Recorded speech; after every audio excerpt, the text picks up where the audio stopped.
안녕하세요. 대구 이대찬 변호사입니다. 오늘은 제가 상담을 받으면서 많은 분들이 기간에 대해서 참 압박을 많이 느끼시는 분들이 많은데요. 그러면 소송에서 나오는 각종 기간들 어떤 것이 정말 중요하고 어떤 것을 반드시 지켜야 되는지에 대해서 오늘 간단히 설명하겠습니다. 기간이 효력을 가지는지에 대해서 알기 위해서는 우리가 어떤 규정이 있는지 간단한 설명이 필요한데요. 크게 법률에 규정된 규정은 효력 규정과 훈시 규정으로 적용이 됩니다. 효력 규정은 위반했을 때 절차나 효력에 영향을 미치는 것을 말하고요. 훈시 규정은 쉽게 말하면 위반하여도 행위나 효력 등에 영향을 미치지 않는 규정을 의미합니다. 훈시 규정으로 크게 생각할 수 있는 것들은 첫 번째는 판결 선고 기간, 두 번째 판결 선고의 기일, 세 번째 판결 송달의 기간, 네 번째 답변서 작성 기간, 다섯 번째 항소 기록의 송부, 여섯 번째 상고 이은서 답변서 송달 기간, 같이 민사적인 부분과 형사적으로 의견서 제출 기간 등을 크게 생각하실 수 있습니다. 우리가 보통 소장을 받게 되면 30일 이내로 답변서를 작성하라고 되어 있는데요. 30일 이내의 답변서를 반드시 작성할 필요는 없습니다. 웬만하면은 소송의 원활한 진행을 위해서 30일 이내로 답변서를 지정하라고 하지만 기간을 조금 어긴다고 하더라도 크게 문제될 것은 없습니다. 그렇다고 안 지켜도 된다고 무조건 안 지켰다간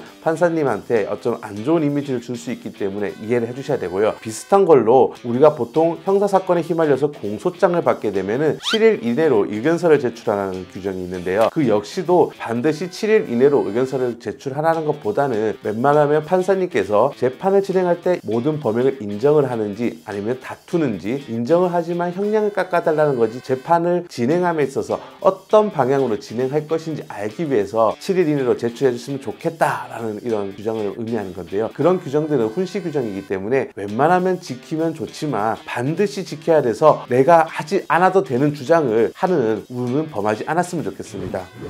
두 번째로 효력 규정은요, 크게 강행 규정과 임의 규정이 있는데요. 강행 규정이라 하는 것은 반드시 지켜야 하는 규정, 즉 당사자의 의사나 태도와 관계없이 법에 규정된 대로 해야 되는 규정입니다. 가장 쉽게 생각할 수 있는 것은 항소기간이라고 생각할 수 있는데요. 우리가 보통 민사소송 같은 경우에는 14일, 형사소송 같은 경우에 7일의 항소기간이 있습니다. 이 기간이 지나서 뭔가를 항소를 하려고 하더라도 이런 경우에는 항소가 웬만하면 받아들여지지 않습니다. 또 쉽게 생각할 수 있는 거는요, 행정소송에서 60일 이내로 이의를 제기하라든지 90일 이내로 이의를 제기하라고 행정소송이나 행정심판을 제기하라는 규정도 있는데요. 그런 규정 역시도 반드시 지켜야 되기 때문에 내가 주장하는 내용이 아무리 맞다고 하더라도 이 강행 규정에 규정된 내용을 어기게 될 경우에는 뒤집기 매우 어려운 상황이 발생하게 됩니다. 마지막으로 임의 규정인데요. 임의 규정이라는 당사자의 의도나 태도에 따라서 법에 규정된 내용과 좀 달리할 수 있는 경우를 의미하는데요. 가장 쉽게 생각할 수 있는 것이 관할의 합의입니다. 우리가 소송을 제기하는데 나는 서울에 살고 또는 서울과 부산에 각각에 산다고 하더라도 난 재판을 꼭 대구에서 받고 싶어요 라고 해서 당사자 간에 대구지방법원에서 소송을 하겠다는 합의를 할 경우, 이러한 당사자 간의 관할 합의는 유효하다고 효력이 인정이 되기 때문에 그럴 경우에는 소송을 했을 때 만약에 서울에 사는 사람이 서울중앙지방법원에 소송을 제기했다 하더라도 상대방은 나와 저 사람은 대구에서 소송을 하기로 했으니까 대구지방법원에서 소송을 하겠다라고 규정할 수 있는데요. 이 외에도 많은 기간에 대한 규정들이 있는데요. 그러한 규정들은 각각의 사안에 따라서 달라질 수 있고,